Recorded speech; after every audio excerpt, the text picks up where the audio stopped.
कृष्णाय कृष्ण चैतन्य नमने गौरतीश नमः। लादिनी स्वरूपाय श्री गौरांग श्रीदोषते भक्त शक्ति स्वरूपाय गदाधर नमोस्तुते।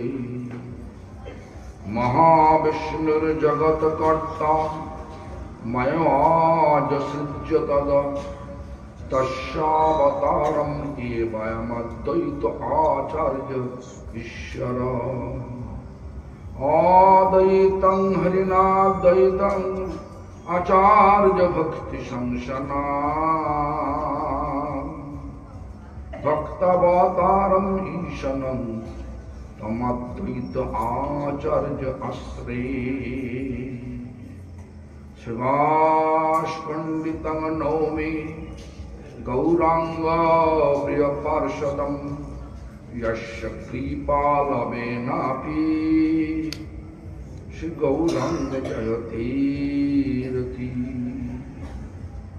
नमस्ते तुहलग्राम नमस्ते मुसलाउघो नमस्ते रेवतिकांत नमस्ते भक्तवत्सल नमस्ते बलिनां श्रेष्ठ नमस्ते धरणीधर प्रलम्बारे नमस्ते तु त्राहि मां कृष्ण पूर्वज। हे कृष्ण करुणा सिंधु दीनबंधु जगत्पति गोपेश गोपिका कांत राधा कांत नमोस्तुते। तप्त कांचन गौरांगी राधे वृंदावनेश्वरी वृषभानुसुते देवी प्रणमामि हरिप्रिये। वृंदावै तुलसीदेव्यै प्रियाय केशवस्य च विष्णुभक्तिपदे देवी सत्यवत्यै नमो नमः। भज श्री कृष्ण चैतन्य प्रभु नित्यानंद श्री अद्वैत गदाधर शिवासादि गौर भक्तवृंद। हरे कृष्ण कृष्ण कृष्ण हरे हरे हरे राम राम राम हरे हरे। हरे कृष्ण कृष्ण कृष्ण हरे हरे हरे राम राम राम हरे हरे। हरे कृष्ण कृष्ण कृष्ण हरे हरे हरे राम राम हरे हरे। श्रील गुरुपाद पद्म परम गुरुपाद पद्म तथा समग्र परंपरा सदस्य वृंद सकले जय जुक्त। आज যেখানে বসে আছি আমরা এটা ভদ্রকালী তলা কানপুরের জাগ্রত কালী।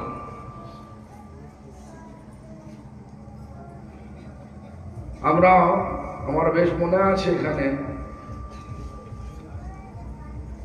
জানি না সোনাদা আছে কিনা এখানে সোনাদার মা সুতো পড়া দিত কারো রোগ হলে সুতো পড়া দিত এখন দেয় নাকি মা রোগ ভালো করে রোগ ভালো করে দিল কিন্তু জীবন কি রক্ষা হবে যে বলছে সব বিষয়টা হচ্ছে সুদুর্লভ মনুষ্য জন্মের সার্থকতা। শব্দগুলো লক্ষ্য করবেন সুদুর্লভ ওখানে বলেছে আমি আর দ্বিতীয়বার বলবো না কেন সুদুর্লভ দুর্লভ সুদুর্লভ সহসা পাওয়া যায় না যেটাকে, সেটা কেবল সুদুর্লভ বলে। আমরা পদ্মপুরাণের ভাষায় একটা মহারাজ বলেছেন, জলজানবলক্ষণী, জলজ পানি মানে আছে মাছ, হাঙর, কুমির, বিভিন্ন রকমের মাছ।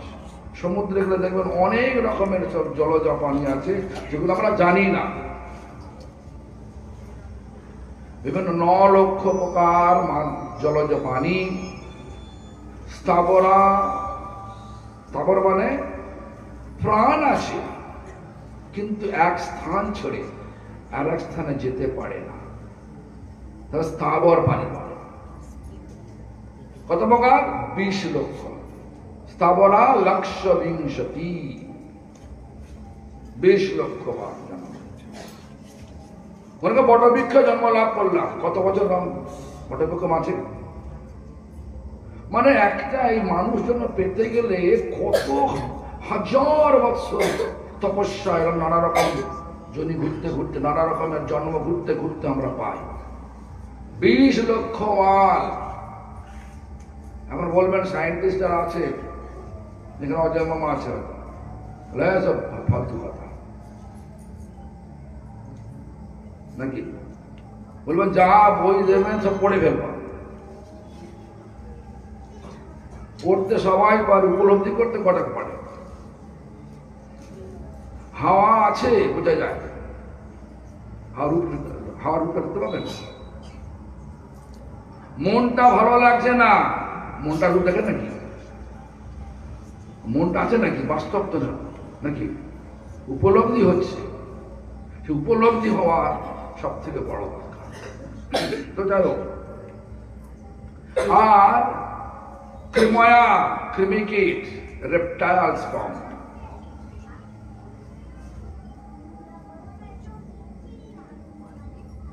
এগারো লক্ষ বার। 11 লক্ষ বার। কৃময়া রুদ্র, রুদ্র সংখ্যক, রুদ্র 11, সংখ্যক মানে সংখ্যা, 11 লক্ষ বার। আর পক্ষিণাং দাস লক্ষণম, পাখি জন্ম 10 লক্ষ বার।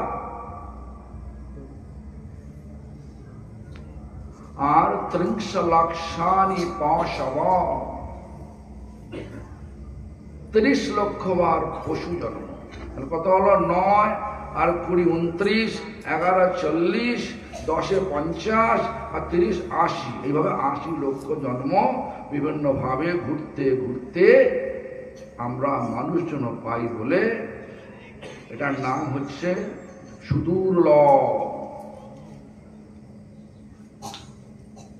এই সুদুর্লভ মনুষ্যজনের সার্থকতা কখন হবে? যদি আপনি কিউবাতে জন্মলাভ করেন, হবে? কিউবা তো গেছেন কিনা জানি না,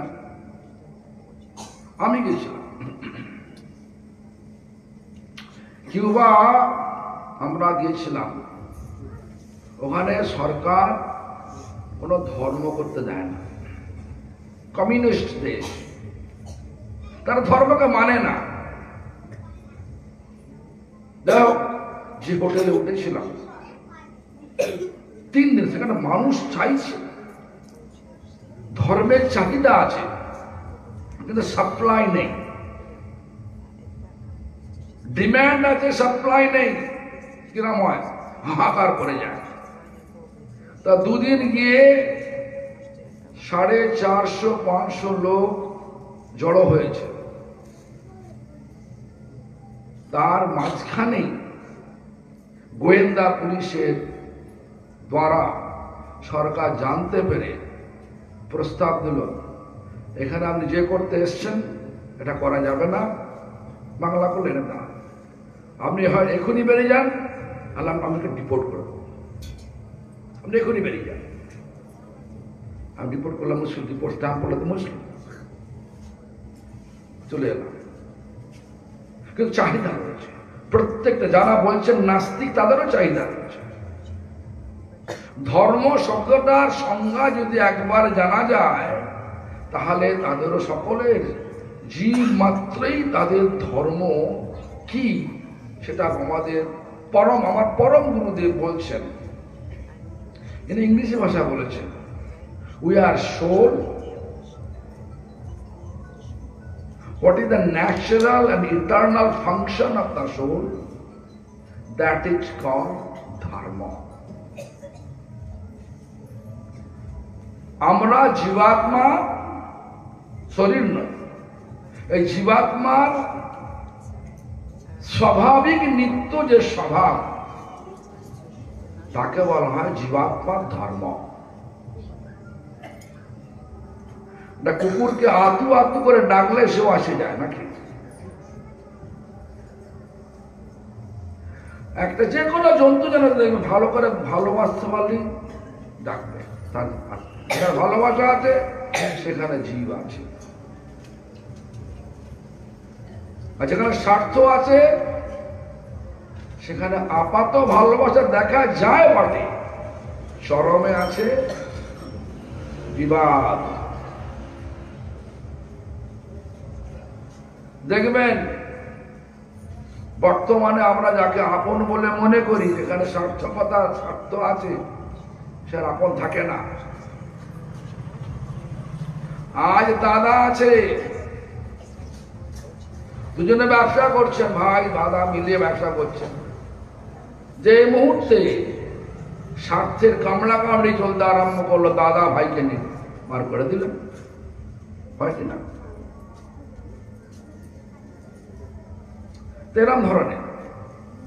তো আমাদের মনুষ্য জন্ম হয়েছে, সর্বোত্তম বুদ্ধি মানুষকে ভগবান দিয়েছেন, সে বুদ্ধির প্রয়োগটা কোথায় গেল?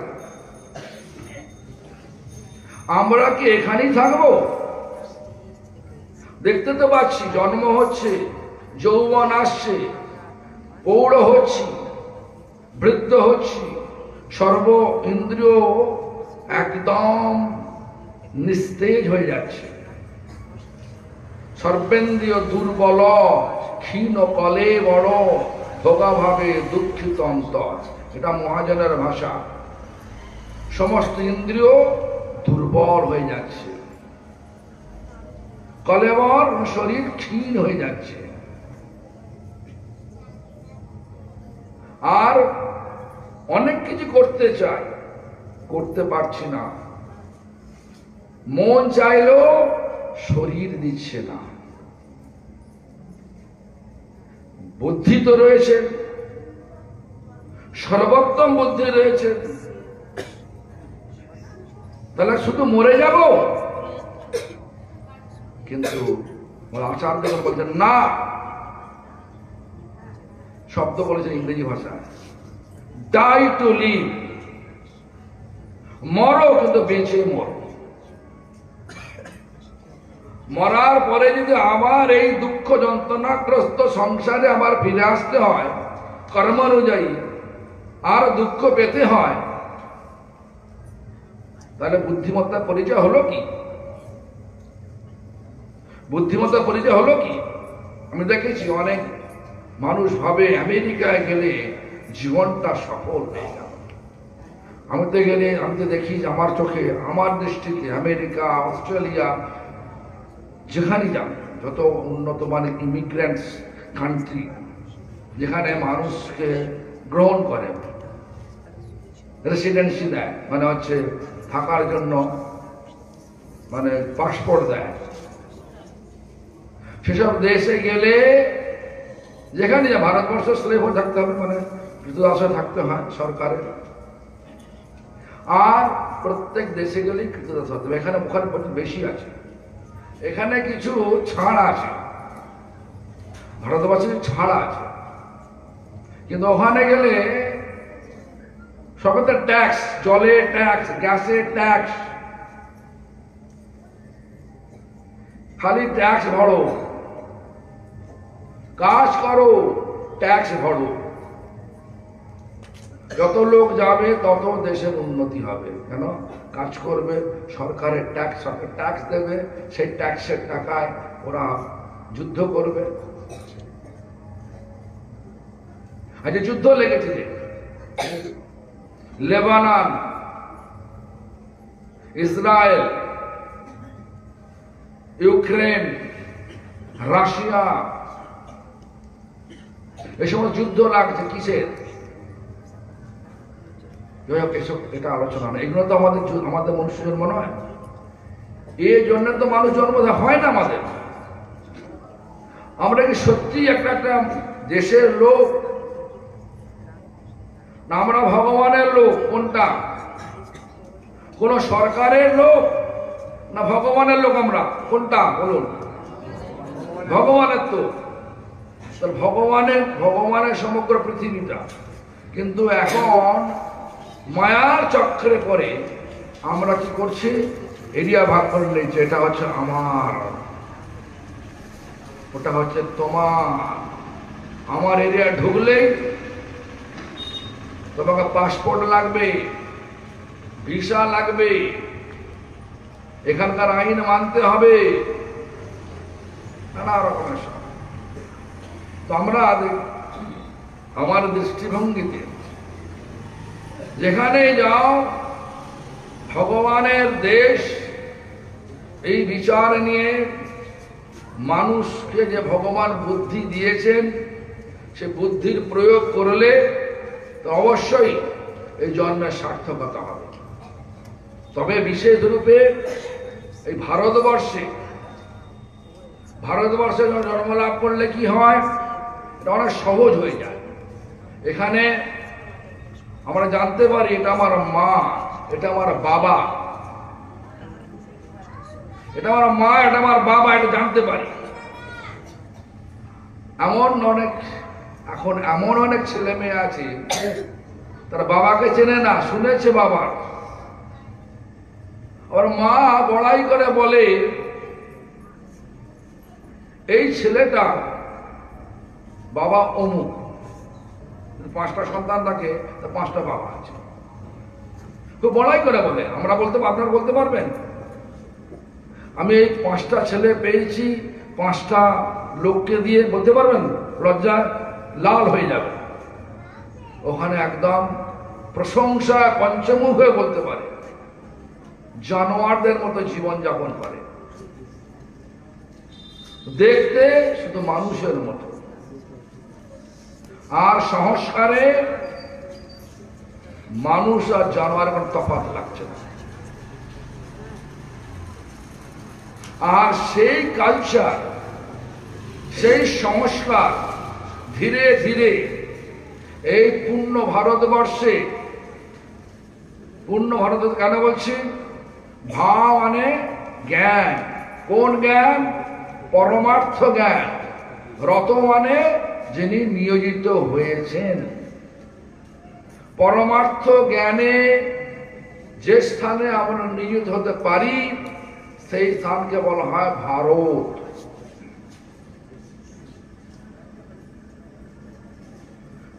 এই জন্য এখানে ভারতবর্ষকে পরিভাষায় বলা যায় পূর্ণ দেশ। কিন্তু এখন ব্রিটিশ 200 বছর ধরে যেটা ভারতবর্ষকে বদলাতে পারে না, কিন্তু এই গ্লোবালাইজেশন মানে বিভিন্ন টিভির চ্যানেল এখানে এসে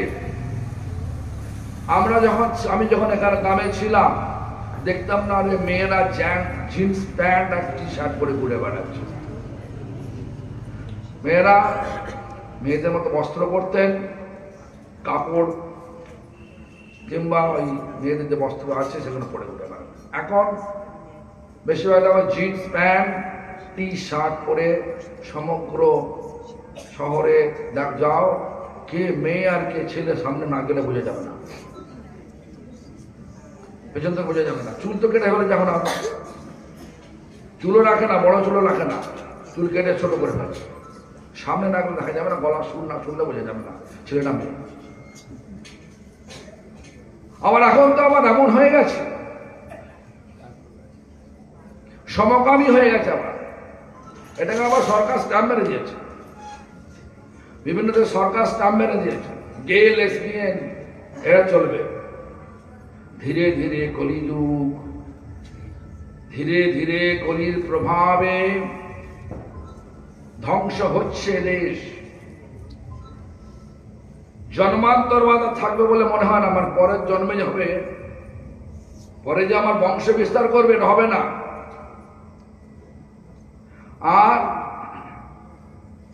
যত এই কালচারকে বাড়ানো যাবে, আমরা বলি অসভ্য হয়েছি, আমার তো মনে আমরা অসভ্য হয়ে গেছি। আর্য যুগের মানুষেরা কি পড়তো? ছোট্ট ছোট্ট গাছের ছাল কিংবা পশুর চামড়া পড়ে থাকতো। তারপরে সভ্য হয়েছিলাম আমরা এক সময়, গা হাত পা শরীর ঢেকে রাখতাম। এখন আবার ছোট বস্ত্র, সেটা আবার গাছের ছাল বা মানুষ আর পশুর চামড়া নয়, এখন কটনের কিংবা সিল্কের কোন দ্রব্য পাচ্ছি আর চারদিকে ঘুরে বেড়াচ্ছি, দেখতে পারবেন না আপনারা। সভ্যতার চরম শিখরে যেসব দেশগুলোকে মনে করছি আমরা, সেখানে সমুদ্রের পাড়ে যাবেন, মহিলারা বিবস্ত্র অবস্থায় ঘুরে বেড়াচ্ছে। আমাকে আমার যে মানে অর্গানাইজার, এখন যে দেখবেন তুলসী গাওয়ার্ড আছে না, এখন যে তুলসী গাওয়ার্ড আমেরিকার গোয়েন্দা বিভাগের প্রধান হয়েছে এখন যে ট্রাম্প সরকারের, এই তুলসী গাওয়ার্ডের গুরুদেব সিদ্ধ স্বরূপানন্দ আমাকে নিমন্ত্রণ করেছিল তার সঙ্গে দেখা করার জন্য।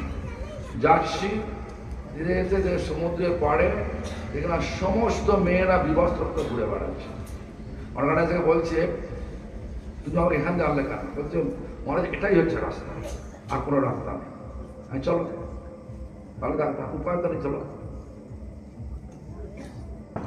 আশ্চর্য হয়ে যাবেন, ভাববেন না আমরা ভাববেন আমাদের দেশটা যেখানে আমাদের মুনি ঋষির জন্মলাভ করেছে, এই শিক্ষা মানুষ জীবন সর্বোত্তম জীবন, যেখানে বলা হয়েছে, আচার্য যখন বলছেন লব্ধা সুদুর্লভমিদং বহু সম্ভবান্তি মনুষ্যম অর্থদম অনিত্যম অপিয় ধীর।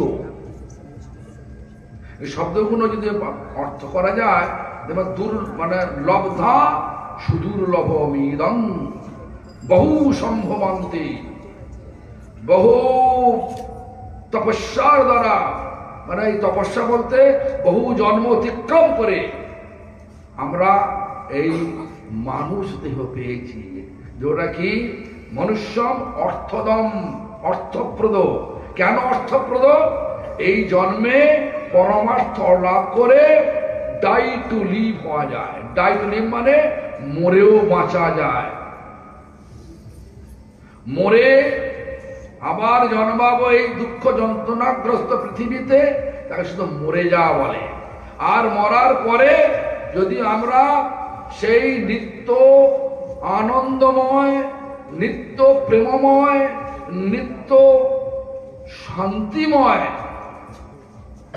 ভগবানের ধাম গোলক বৃন্দাবনে যেতে পারি, তাহলে ডাই টু লিভ। কেন ভগবান বলছেন পুনর্জন্ম নবিদ্যতি? ভগবানের কথা মানেন, গীতার কথা মানেন, তাহলে আমাদের বুঝতে হবে আমার হার জন্ম হবে না। কখন জন্ম হবে না? যখন আমাদের এই সমস্ত আসক্তি কেটে যাবে। কার আসক্তি? এই ভৌতিক জগতের আসক্তি। সেটা আবার কি? এই ভৌতিক জগৎকে বলে বিষয় ভোগ করার জগৎ। বিষয় মানে কি? বিষয় মানে হচ্ছে রূপ, রস, শব্দ, গন্ধ, স্পর্শ। এই পাঁচটাকে বলা হয় মুখ্য বিষয়। এই পাঁচটা ভোগ করি কিভাবে? চক্ষু, কর্ণ, নাসিকা, জিহ্বা, ত্বক নিয়ে। যার যত বেশি এই ভোগস্পৃহা রয়েছে, যার যত বেশি এই ভোগস্পৃহা রয়েছে, সে তত বেশি বিষয়ী। বিষয় না ছাড়লে, বিষয়ের নেশা না ছাড়লে কখনো এই ভৌতিক দুঃখ যন্ত্রণাগ্রস্ত পৃথিবী থেকে উদ্ধার পাবেন না, কখনোই পাবেন না। যেখানে আকর্ষণ সেখানেই গতি হয় মানুষের। আজ এখানে বসে আছেন ভদ্রকালী তলায়, যদি এখনই বলেন এই মনসা তলায়, এখন আছে কি মনসা তলায়? আছে তো। মনসা তলায় মাটির নিচ থেকে হিরে চাই উঠছে। এখন অনেক পঞ্চায়েত সমাজ জানে না, খবর পেয়ে গেছে আসবে, 10 মিনিটের মধ্যে এসে যাবে পঞ্চায়েতের লোকেরা, তারা দখল করে নেবে। আপনি কি করবেন? ওখানে মা প্রকট হয়ে গেছেন, আপনি কি করবেন? এখানে মায়ের কাছে মাকে দর্শন করবেন না ওখানে চলে যাবেন? কোনটা? একটা হিরে চায়ের দাম হবে কমসে কম 5 কোটি টাকা। তাহলে আপনি কি করবেন? এখানে দর্শন করবে, ওখানে যাবেন? কোনটা বলুন? হিরে আনতে যাবে। এটাই হচ্ছে আকর্ষণ। যেখানে আকর্ষণ সেখানেই গতি। যদি ভোগে আকর্ষণ থাকে, এই শরীরকে ভোগ দেব, ভোগ করব, ভোগ তো করতে পারবেন না। মনে করি ভোগ করব, কিন্তু ভোগ হয় কি? যেটা মনে করে আমরা বিবাহ করেছিলাম, সেই মনের আশা পূর্ণ হয়েছে কি? হয় কি? একটা কথা আছে, দিল্লি কা লাড্ডু জো খায়া ওহি পস্তায়া, আর জো নেই ওহি পস্তায়া। যার বিয়ে হয়ে গেছে সে বলেন কেন বিবাহ করলাম রে বাবা। আর যা হয় না, ও কবে বিবাহ হবে? এখন তো মা বাবাকে দেখে দিতে হয় না, নিজেই দেখে নেয়। দেখতে হবে না কাউকে। যত দিন যাবে, যে কালচারে আমরা এখানে এসে গেছে, বৈদেশিক কালচার যে আমাদের এখানে ঢুকে পড়েছে টিভির মাধ্য দিয়ে, 200 বৎসর ব্রিটিশ রাজত্ব করে যে আমাদেরকে সংস্কারটা মানে আমাদের পাল্টাতে পারেননি। 700 বৎসর মুসলমান রাজত্ব করেছিলেন মোগল, তারাও পাল্টাতে পারেননি। হিন্দু ধর্মের যে শুদ্ধতাকে বদলাতে পারেননি। কিন্তু এই 25-30 বৎসর হলো যে হয়েছে, গ্লোবালাইজেশন হয়েছে, মানে বিভিন্ন দেশের টিভি চ্যানেল এখন ভারতবর্ষের গ্রামে গঞ্জে দেখা যাচ্ছে। সেই টিভি চ্যানেল সব চুলায় দিয়ে দিচ্ছে। আমাদের হিন্দু ধর্মের, হিন্দুদের যে হিন্দুত্ব ছিল সব চুলায় চলে যাচ্ছে। চুলা মানে আগুনে জ্বালিয়ে দিচ্ছে। এটা রক্ষা করতে হবে। এটা যদি রক্ষা না হয়, জানবেন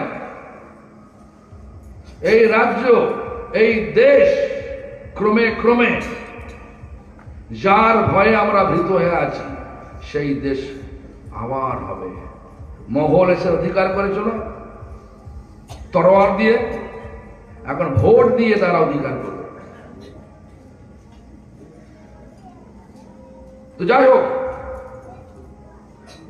ধর্ম মানে হচ্ছে মানুষ দুর্লভ মনুষ্য জন্য সার্থকতা হচ্ছে ধর্মকে অবলম্বন করে জীবন ধারণ করা। ধর্ম শব্দের অর্থ কি বললাম? ধর্ম মানে হচ্ছে আমরা হচ্ছে আত্মা, আত্মার যে স্বাভাবিক নিত্য স্বভাব। দেখুন, আপনার শরীরটাকে একটু ঝাঁকিয়ে, হৃদয়টা ঝাঁকিয়ে দেখুন, আপনি কি চান? চরমে কি চান বলুন? চরমে আমরা চাই চির আনন্দ পাই, তাই তো? দুঃখ একদম না আসে, চিরকাল যেন আনন্দ থাকে, তাই কিনা? আর কৃষ্ণ শব্দটাকে ব্যাখ্যা করুন। ভাববেন না কৃষ্ণ একটা মূর্তি, কেন? পরমার্থ জগতে নাম হয় গুণ অনুযায়ী। তো কৃষ্ণ নাম, কৃষ্ণের যে নামটা কৃষ্ণ কেন হলো? বলছেন যে যিনি কৃষ্ণ মানে যিনি সকলকে আকর্ষণ করে চির আনন্দ প্রদান করতে সমর্থ, তিনি কৃষ্ণ। সকলকে আকর্ষণ কিভাবে করে? আমাদের জীব গোস্বামীর ভাষায় তিনি বলছেন, রূপেণ রূপের দ্বারা, গুণেন গুণের দ্বারা, লীলায়চ বিভিন্ন লীলার দ্বারা। রূপেণ গুণেন লীলায়চ, জীবানাং সমগ্র জীবের হৃদয়ং হৃদয়কে আকর্ষণ করা, হৃদয়ং রূপেণ গুণেন লীলায়া চ জীবানাং সর্বানাং আকর্ষয়তি, আকর্ষণ করে ততঃ আনন্দদয়তি ইতি কৃষ্ণ। যিনি সকল জীবকে রূপের দ্বারা গুণের দ্বারা লীলার দ্বারা আকর্ষণ করে আনন্দ প্রদান করতে করেন তিনি হচ্ছেন কৃষ্ণ। আনন্দ চান তাহলে এই লীলা রূপ এবং গুণ এটার আকর্ষণ আমার তো হচ্ছে না, এ বলতে হচ্ছে এ বলতে হচ্ছে আর আমার বলতে হচ্ছে না। কেন হচ্ছে না? চুম্বককে নিয়ে এলাম লোহার কাছে, লোহাটা জাং পড়ে আছে, হবে? চুম্বক আকর্ষণ করবে? জাংটা ছাড়াতে হবে। জাংটা কি? বিষয়াসক্তি। বিষয়াসক্তি মানে এই জড় জগতে ভোগের পিপাসা। সব আমার হবে, ভগবান আবার কে? আমার সব ভোগ, আমাকে ভোগ দিতে হবে। ভাইয়া ভাইয়া মারামারি, 1 ফুট জমি নিয়ে মরলে কি হবে? সে ওষুধ পালবে, বলে কিনা? মরলে ওষুধ পালবে, আর ভাই ভাই মারামারি হচ্ছে 1 ফুট জমি নিয়ে। ভাই মরে গেল, কোর্টে কিন্তু কেস তখন চলছে। আমি দেখেছি বিভিন্ন জায়গায় একটা কলা গাছ একটা এরিয়াতে পড়েছে, সেই কলা গাছের জন্য কোর্টে চলে গেছে। কলা গাছের কলা হয়ে কাঁদি কেটে থোড় খেয়ে নিল, কিন্তু কোর্টে কেসটা এখন মতো রয়েছে। মিথ্যা, রানিং বিহাইন্ড রং হর্স। কোর্ট শান্তি দেবে না, শুদ্ধ বিচার দেবে না, নেই তো ওখানে। এই জগৎটা ধোকার জগৎ। শুদ্ধ বিচার হচ্ছে কোথায়? শুদ্ধ বিচার হচ্ছে আমরা যখন জীবনের মূল্যায়ন করতে শিখব। জীবনের মূল্যায়নটা কি? আমরা এখানে এসেছি কি জন্য এসেছি? অনাদি কর্ম ফলে পরিভবার নবজলে। অনাদি করম, জনম জনম বহু সব কর্ম করে এসে আজ এই দুঃখ যন্ত্রণাগ্রস্ত ভব মানে ভৌতিক, অর্ণব মানে সাগরে পড়িয়াছি। অনাদি কর্ম ফলে আজ ভবার পড়ে গেছি। তরিবারে না দেখি উপায়, মানে ভবসাগর পার হবার, দুঃখ যন্ত্রণাগ্রস্ত ভবসাগর পার হবার কোন উপায় দেখছি না। দেখো এই একটা এর মাঝখানে একটা কথা বলে নি, সময় তো হয়ে যাচ্ছে। ভদ্রকালীতলা এসছি, এই ভদ্রকালীতলায় এসছি, আমি এখানে ছিলাম। এখানে দেখেছি হরিনাম হতো। এইখান থেকে একটা এখানে ভরপুনা আছে না, পড়ে গেছে। যেখানে ভরপুনা ছিল ওখান থেকে সব গানের দল আসতো। গৌরহরি কয়াল, নাম নাম তো গৌরী কয়াল মনে আছে, এখন বিদায়কে যাই না। সন্ধ্যা নেচে গান করতো, শরীর দুলিয়ে দুলিয়ে গান করতো, আর মৃদঙ্গ বাদক হাতে করে নাচতো। আমারও ঘাড় নাচতো, ছোট ছিলাম, ঘাড় নাড়াতাম। আর ঠাকুমার সঙ্গে আসতো, হার কিনে হাতে নিয়ে আসতো, নিয়ে আসতো। চল না রে, রোষ না রে, দাঁড়া না রে, এখানে অন্য একটা সঙ্গ আছে, আমাকে নিয়ে আসতো। ছাউ পড়া থেকে দেও, এসব তো দেখেছি আমি। তো এরকম ধরনের আমার সবাই কম বেশি কালীমার কাছে আসি, কিন্তু কালীমার কাছে আসল জিনিসটা চাই না। কালী যাতে সন্তুষ্ট হয়, তুষ্ট হয়, সেটা আমরা চাই না। চাই কি যে বলেছেন নকল জিনিস চেয়ে নেই। মনে করেন একটা দেশের রাজার কাছে গেছেন, রাজা বলে কি চাই বলো। আর আমি বললাম হে রাজন, আমাকে দাড়ি খামাতে হবে, দাড়ি আমার ব্লেড দাও। চা হল ঠিক মতো, সেটাই চা হল ঠিক মতো। বলি মারের কাছে গিয়ে মামনদেব কি বললেন, ত্রিপাদ ভূমি দাও। বলি মার বলে আরে এত বড় রাজা আমার থেকে সোনা হিরে গহনা 10টা গ্রাম চেয়ে নেবে, তোমার 10 পুরুষ বসে বসে খাবে, সেরাম চেয়ে না। বলেন না রাজন, আমি ব্রাহ্মণ, আমি যেটা চাই সেটা দেবে তো দাও, তাহলে আমি এখান থেকে চলে যাব। তখন রাজন তো দিয়ে দিল।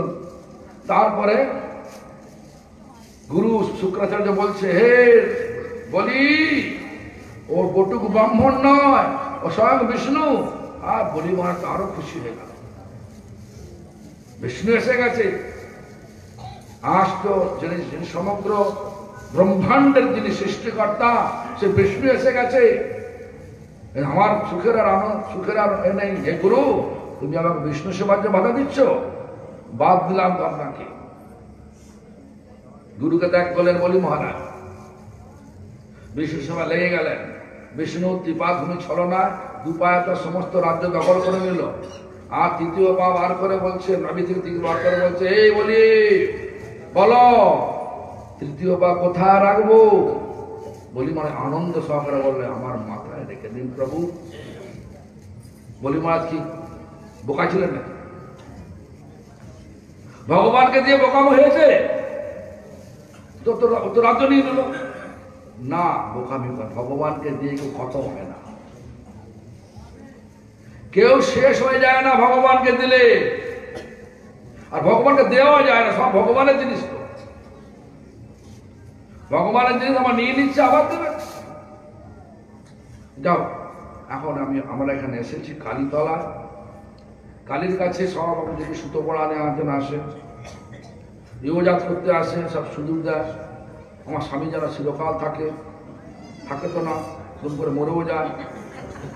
আমার বাবা মায়ের আগেই মরে গেল। হ্যাঁ, আমাদের মাসিগুলো দেখছি তো, সব তো মাসিগুলো আগে মিশরা মরে গেল, যাচ্ছে। তো এরম তো হচ্ছে। এখন এরম ধরনের আমাদের সব প্রার্থনা থাকে, যেগুলো আপাত দৃষ্টিতে কিছু ভালো হয়ে যায় বটে, কিন্তু চরমে ভালো হয় না। যেটা চাইছি সে চরমে ভালো হয় না।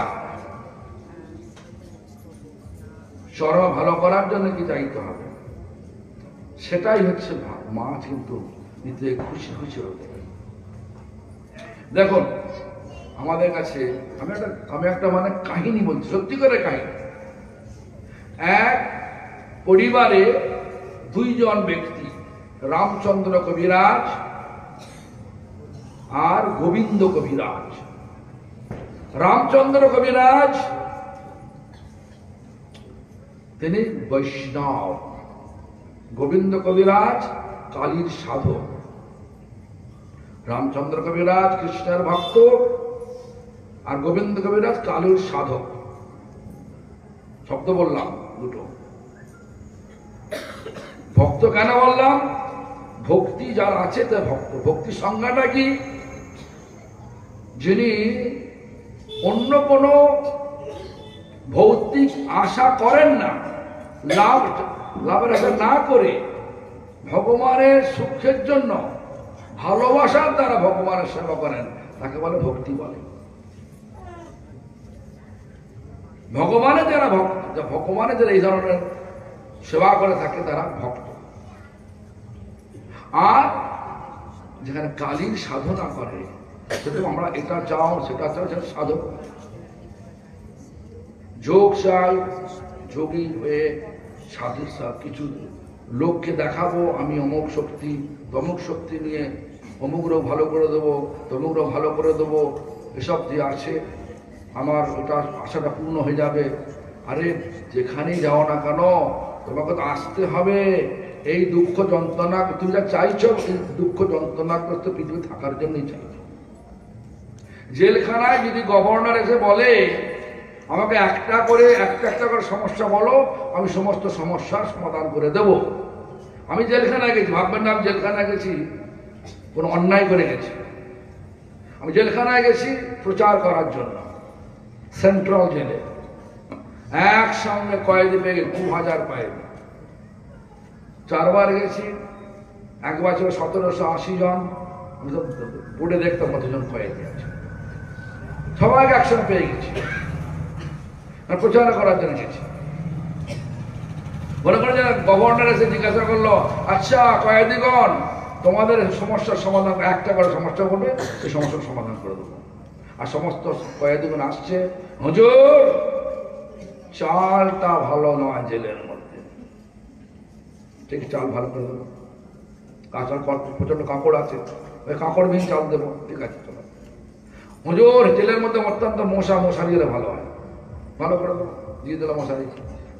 যা সমস্যা 1800 কি 2000 লোক আসছে বলছে, সব সমস্যার সমাধান করে দিচ্ছে। আর শেষে যে এসছে, হুজুর আমি যেটা চাই দেবেন তো, করে দেবেন তো? হ্যাঁ হ্যাঁ দেখো না এত কিছু করে দিচ্ছি। হুজুর আমি বাড়ি যেতে চাই, কিচ্ছু চাই না, আমি বাড়ি যেতে চাই।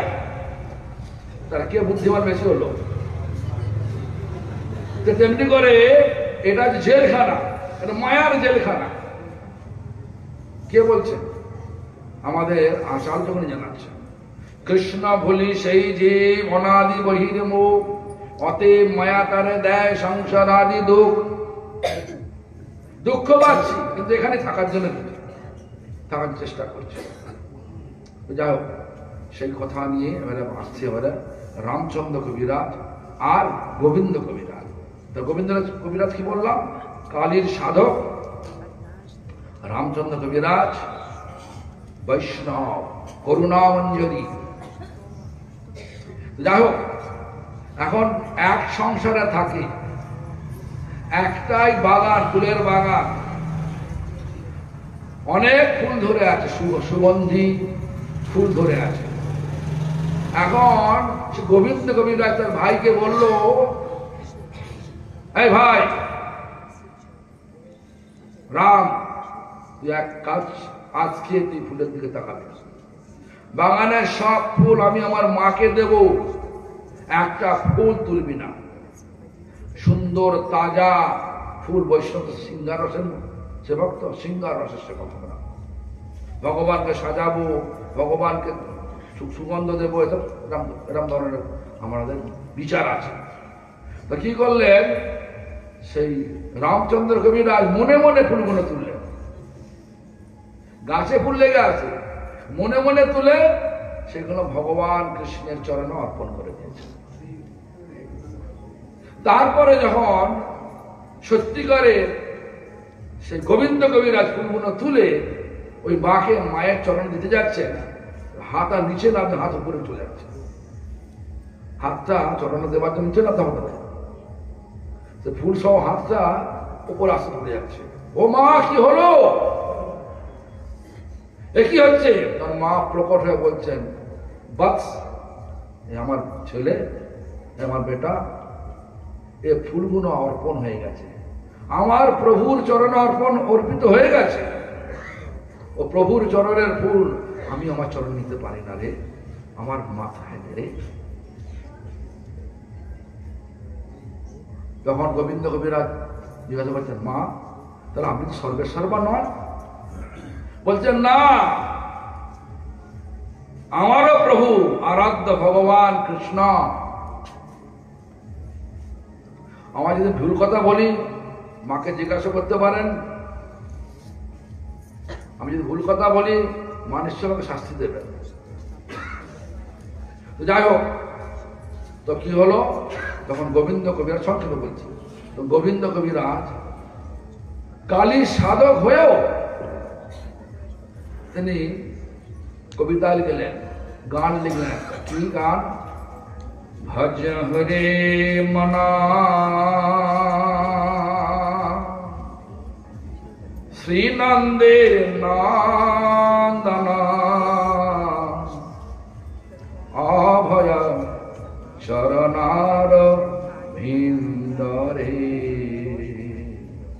দুর্লভ মানব জনম সৎসঙ্গে তর হয়ে ভব সিন্ধুরে। ভজ হুরে মন, ও মন তুমি সেবা করো কার?